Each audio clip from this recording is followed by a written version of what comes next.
মিলাদ শুনবেন? হুজুরের মিলাদ। আম্মাজান আমেনা বা রাসূল সাল্লাল্লাহু আলাইহি সাল্লামের মা আমেনা যখন সন্তান পেটে গেছে, মুহাম্মদ রাসূলুল্লাহ সাল্লাল্লাহু আলাইহি সাল্লাম যখন আব্দুল্লাহ ইন্তেকাল করেছেন, আর হুজুর আকরাম সাল্লাল্লাহু আলাইহি সাল্লামের বাবা তখন হঠাৎ করে একদিন মহল্লার কিছু মহিলা আব্দুল মুত্তালিব দাদা ওনার কাছে যাইয়া একটা আপত্তি জানিয়েছেন, কিছু আলোচনা করেছেন। সে আলোচনাটা হইল, আপনার বৌমা আব্দুল্লাহ আপনার ছেলে দুনিয়ার থেকে চলে গেছে, কিন্তু এত দামি আর এত সুগন্ধিযুক্ত আতর ব্যবহার করে বিধবা মহিলাদের জন্য, এগুলি ঠিক না। সেই কথা আব্দুল মুত্তালিবকে যাই বলছেন। আব্দুল মুত্তালিব বৌমারে ডাইকা বলেন, ও বৌমা, আমার ছেলে দুনিয়ার থেকে চলে গেছে, তুমি আমার আদরের বউ, আর তোমার পেটের ভিতরে এখন সন্তান, আমি এই সন্তানের জন্য কত আশা আকাঙ্ক্ষা নিয়ে আসি, এখন তোমার সম্পর্কে একটা সমালোচনা শুনলে তো আমার কাছে খুব খারাপ লাগে। লোকজন এসে আমাকে বলছে তুমি নাকি খুব সুগন্ধিযুক্ত আতর ব্যবহার করো সব সময়, যেইগুলি বিধবা নারীর জন্য ঠিক না। আমেনা চোখের পানি ছেড়ে দিয়ে বলে, ও শ্বশুর আব্বা, আমি কি করব, যেদিন থেকে আমার এই সন্তান পেটের ভিতরে গেছে ওই দিন থেকে আমার সমস্ত শরীর থেকে মেশকে আম্বর চাইতে বেশি সুগন্ধি বের হয়েছে। মা আমিনা বলেন, শ্বশুর আব্বা, আমি কি করব, এই সন্তান যেদিন পেটে গেছে ওই দিন থেকে আমাকে মা হাওয়া সালাম জানাইতে শুরু করেছেন, ওই সন্তান যেদিন থেকে পেটে গেছে ওই দিন থেকে বিবি আসিয়া আমাকে সালাম জানাইতে শুরু করেছেন, ওই যেদিন থেকে এই সন্তান পেটে গেছে ওই দিন থেকে মা মারিয়াম আমাকে সালাম জানাইতে শুরু করেছেন, ওই দিন থেকে বিবি হাজারা আমাকে সালাম জানাইতে শুরু করেছেন, জান্নাতের হুর গিলমান আমাকে সালাম জানাইতে শুরু করেছেন, ফেরেশতারা আমাকে সালাম জানাইতে শুরু করেছেন। আমি জমিনে পাড়া দেওয়ার সময় কাঁটাতে পাড়া দিলে কাঁটা ফুল হয়ে যায়, পাথরে পাড়া দিলে পাথর মোমের মতো গলে যায়। কি শুনবেন রাসূলের মিলাদ? আর কম আবু তালেব রাসূল সাল্লাল্লাহু আলাইহি সাল্লামের চাচা, নাম শুনুন নাই তো বোধহয়। আবু তালেব রাসূল সাল্লাল্লাহু আলাইহি ওয়াসাল্লামকে এক আদারে 40-42 বছর পর্যন্ত পালছেন। আবু তালেব একদিন রাসূলকে ডাক দিয়ে বলতেছেন, ভাতিজা, আমি কিন্তু তোমার চিনি, তোমার সম্পর্কে খুব ভালো করে জানি। আল্লাহর নবী বলেন, চাচা কি জানেন? বলে, তোমার যে বরত্ব, তোমার যে ইজ্জত, তোমার যে আজমত, তোমার যে অকার, এই সম্পর্কে আমার খুব জানা আছে। বলে, চাচা কেমনে জানলে? বলে, কিছু তোমার মার কাছ থেকে শুনছি আর কিছু আমি নিজের চোখে দেখছি। বলে, চাচা কি শুনছেন? বলে, শুনছি তোমার মা বলছে অন্যান্য মা যখন সন্তান পেটে ধারণ করে তখন ঠিক মতন ঘুমাইতে পারে না, ঠিক মতন খাইতে পারে না, উঠতে পারে না, বসতে পারে না, তারপরে কতক্ষণ শুয়ে থাকে, কতক্ষণ উঠে বসে, কতক্ষণ দাঁড়ায়, পেটে ব্যথা করে, কোমরে ব্যথা করে, পায়ে ব্যথা করে, দাঁড়াইলে পাওটা ভেঙে আনে, ডাক্তারের কাছে যাইতে হয়, চেক আপ করাইতে হয়। আর তোমার মা তোমাকে পেটে ধারণ করছে তখন নাকি তোমার মার কোনো কষ্ট হয় নাই। বলে, চাচা এই শেষ না আরো কিছু শুনছেন? বলে, ভাতিজা আরো শুনছি। তোমার মা বলছে তোমাকে তোমার মা যখন পেটে ধারণ করেছেন হঠাৎ করে একদিন তোমার মা কুয়ার থেকে পানি উঠাইতে গেছে। তোমার মা যখন আগে কুয়ার থেকে পানি উঠাইতে যাইতো তখন বালতি দিয়ে কুয়ার ভিতর থেকে টাইনা পানি উঠাইতে হইতো, আর তোমাকে পেটে ধারণ করার পরে তোমার মা যতবার কুয়ার থেকে পানি উঠাইতে গেছে ততবারই যাইয়া দেখছে কুয়ার পানি তোমার মার জন্য পার পর্যন্ত উঠে রয়েছে। আর কি শুনছেন? বলে, আর শুনছি তোমার মা বলছে প্রচন্ড রৌদ্রের ভিতরে তোমার মা যখন ঘর থেকে বের হইতো আকাশের মেঘমালা আইসা তোমার মার মাথার উপরে ছায়া ধরতো।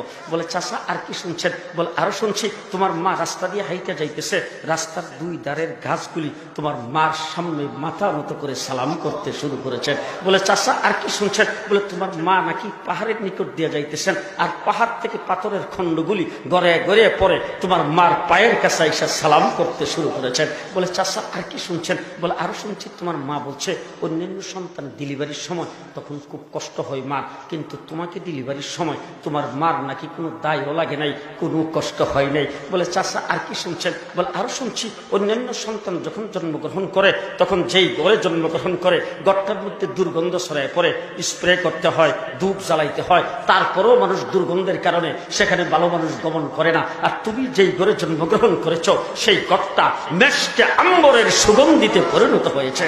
বলে, চাচা আর কি শুনছেন? বলে, আরো শুনছি তোমার মা বলছে অন্যান্য বাচ্চা জন্মগ্রহণ করলে দুনিয়াতে আসার পরে বাচ্চার নাভির নাকটাকে কাটতে হয়, আর তোমার নাভির নাককে যেন মায়ের পেটের থেকে কাইটা ক্লিন করে বের করে দিয়েছেন। বলে, চাচা আর কি শুনছেন? বলে, আরো শুনছি ছেলে সন্তান জন্মগ্রহণ করলে দুনিয়াতে আসার পরে তার মুসলমানি করাইতে হয়, খতনা করাইতে হয়, তোমারে কে যেন মায়ের পেটের থেকে খতনা করাইয়া তারপরে বের করে দিয়েছেন। বলে, চাচা আর কি শুনছেন? বলে, আরো শুনছি তোমার মা বলছে তুমি যখন মায়ের পেটের থেকে জন্মগ্রহণ